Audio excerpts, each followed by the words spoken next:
From Carr, Riggs, and Ingram, this is It Figures, the CRI podcast, an accounting, advisory, and industry-focused podcast for business and organization leaders, entrepreneurs, and anyone who is looking to go beyond the status quo.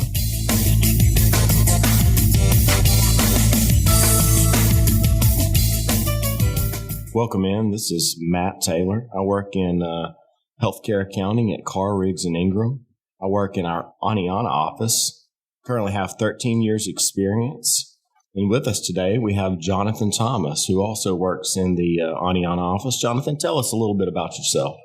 Yeah, thanks, Matt. I've been working in the industry for approximately 22 years. I've been with the Aniana office of CRI close to 12 years. Our office is unique in that we have going on 35 to 40 years of relevant experience in the industry that we're going to talk about today. And I think that we have some good insight that we could give everyone that is interested in our topic, and it would be very beneficial. All right. So you mentioned our topic. Let's go ahead and break the news, Jonathan. The topic today is how does skilled nursing care facility prospective payment model, which we will refer to as PDPM, affect the long-term outlook for nursing homes, especially with the aging baby boomers. And so let's get it started. Jonathan, tell us, what is PDPM? Sure. PDPM is the acronym for Patient-Driven Payment Model. CMS, which is the Center for Medicare and Medicaid Services, introduced this proposal back in April of 2018 with the implementation in October of this year, 2019. It was effective October 1, and it has gone live. The premise behind this new model was that it would be focused on patient-driven quality care that is to be given by the nursing homes and skilled care facilities. It was intended to be the early, figures or results was that this new payment model was to be budget neutral. So depending on where you live in the country or where your provider is, some states are experiencing an increase in reimbursement, while others are neutral and others are losing. So it's up to those providers to analyze and realize, what kind of impact this is going to have on our industry and our facility. All right. So you've touched on it a little bit, but what are some of the key drivers in changing their reimbursement model with PDPM? Okay, well, we went to 1997. CMS implemented what we call the RUG classification system, and that grew to be about 66 different types of reimbursement models or payor types that a nursing home could experience. Well, this is a very different model in that they built it to include 5 different case mix areas, such as PT, physical therapy, speech therapy, occupational, that would then drive the assessment of each resident. And there are upwards of 28,000 different possibilities of how a nursing home provider can be reimbursed from CMS for providing Part A therapy care to a resident. Okay, so much more complex than our typical or historical RUG scores. Oh, very much so. I mean, it's going to be a challenge for those providers to figure out when a resident is to be admitted, what am I going to get paid?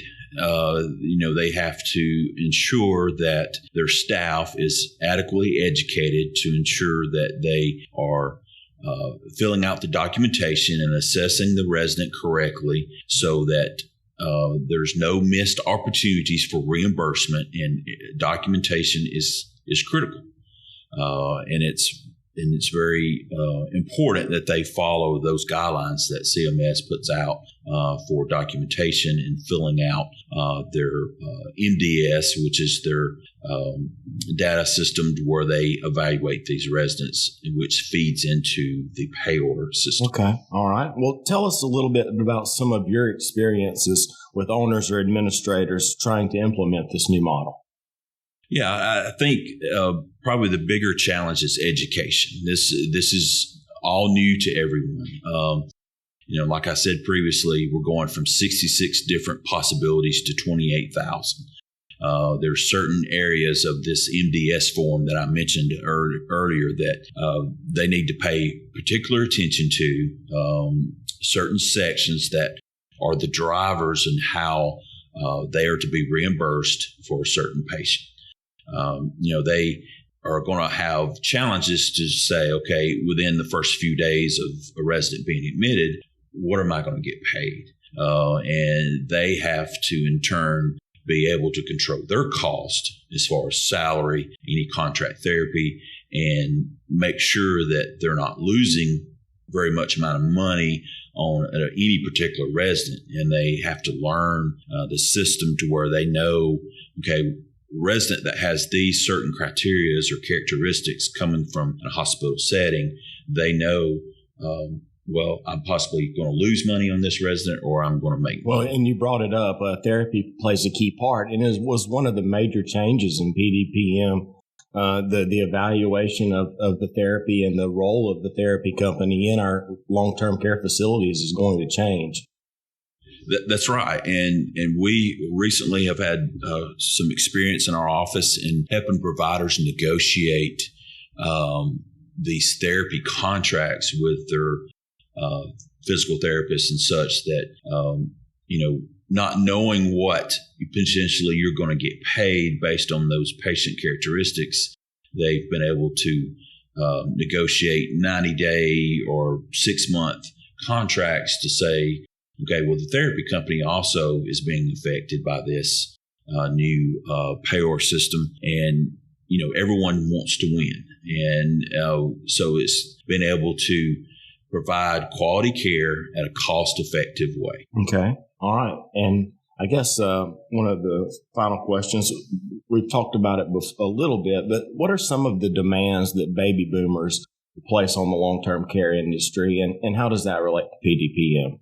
I think baby boomers, as everyone knows, that's the generation that was born 15 to 20 years after World War II. They currently represent 15% of the population. So that's folks that are over the age of 64. That is expected to grow in 2060 by 98 million, which would represent 25% of the population. Baby boomers are unique in that they are living longer, they are active, and they are independent. So as far as care in the nursing home setting, they want things that are convenient, and they want to have options. They want there's more of a focus on the technology side of being treated in a nursing home, and they want things that are efficient and effective. I think this is going to lead to shorter stays for residents in a nursing home. So those providers have to be adapting to that, to where typically in the past, a Part A resident would stay anywhere from 20 to 30 days. Now you're going to see more experience with 10 days or shorter because that optimizes the reimbursement for them for this PDPM model. So, it's going to be a not so much a strain on the system, but it's going to be there's going to be a lot of people entering in to this care avenue of being treated at a nursing home. Okay. Well, thank you for joining us today, Jonathan. Is there anything else you'd like to add to this discussion about PDPM? Well, I'd like to finally add that, us at CRI, we can offer a range of opportunities and services to our clients. I think in this particular arena, there's ways that we can provide analytics and data analysis, and we've got experience already in pulling that data into a data science extrapolation to where we can provide owners and administrators and leadership with that real-time knowledge of, okay, this is what this is doing to your facility, and this is the cost of what that treatment is causing. So we can, with our experience in the industry, I think we can be definitely an asset to our clients. Well, thank you again for joining us today, Jonathan. We would like to thank our audience, too, for listening in. If you have any further questions or we can help, Jonathan and I are available, or you can visit our website, www.cricpa.com. Thank you very much. If you want more CRI insights or are interested in learning about our firm, please visit our website at cricpa.com. Thanks for listening to this episode of It Figures, the CRI podcast. You can subscribe to It Figures on iTunes, Spotify, or wherever you prefer to listen to your podcasts. If you liked what you heard today, please leave us a review.